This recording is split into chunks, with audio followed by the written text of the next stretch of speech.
Bismillahirrahmanirrahim. Assalamualaikum warahmatullahi wabarakatuh.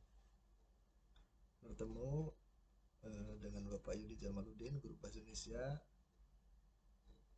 SMA Negeri 1 Cilengsi. Pada tahun 2022-2023 ini kita mengucapkan syukur pada Allah Subhanahu wa taala bahwa kita 100% sudah belajar offline ya, sudah belajar offline. Kita masuk pada materi pertama yaitu teks laporan hasil observasi. Tahukah kalian apa itu observasi? Secara umum, observasi adalah suatu kegiatan yang dilakukan untuk mengamati suatu objek secara rinci dan detail.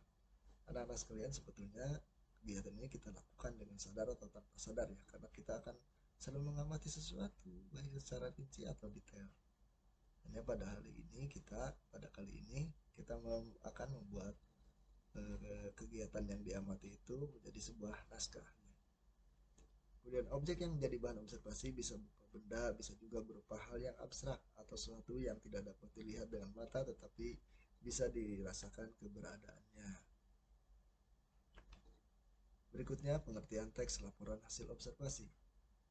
Teks laporan hasil observasi adalah teks yang berisi penjabaran umum atau laporan hasil pengamatan observasi terhadap objek secara detail.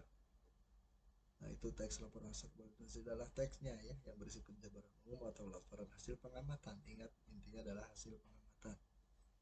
Apa saja objek yang dapat kita amati? Bisa hewan, tumbuhan, benda-benda, tempat kegiatan, serta objek-objek lainnya. Kemudian, ciri-ciri sebuah teks itu dikatakan teks laporan hasil observasi. 1. Bersifat objektif,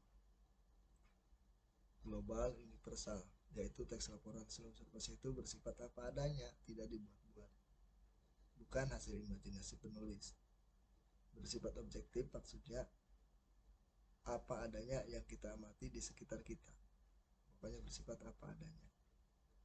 Yang kedua, objek yang akan dibicarakan adalah objek tunggal. Dalam teks laporan hasil observasi kita hanya mengamati satu objek tunggal. Nah, sekarang ciri-ciri teks laporan hasil observasi.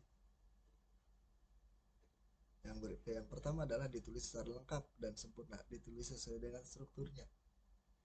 Kemudian ditulis sesuai dengan fakta, sesuai dengan pengamatan yang telah dilakukan. Dan yang kedua itu ditulis sesuai dengan fakta, sesuai dengan pengamatan yang dilakukan. Yang ketiga, informasi teks merupakan hasil penelitian terkini yang sudah terbukti kebenarannya. Kemudian berikutnya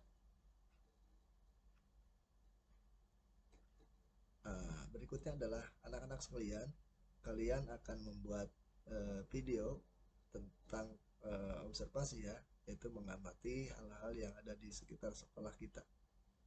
Nah, kemudian nanti tugasnya akan dilaporkan dalam bentuk tulisan dan video ya. Nah, jadi pada diulangi, kita akan mencoba membuat teks laporan hasil observasi dengan laporannya berupa naskah dan berupa video. Semoga dapat kita laksanakan ya. Pada diakhiri untuk materinya sampai pertemuan kali ini, dan insya Allah akan berlanjut di pertemuan yang akan datang. Pada akhirnya dengan ucapan salam, wassalamualaikum warahmatullahi wabarakatuh.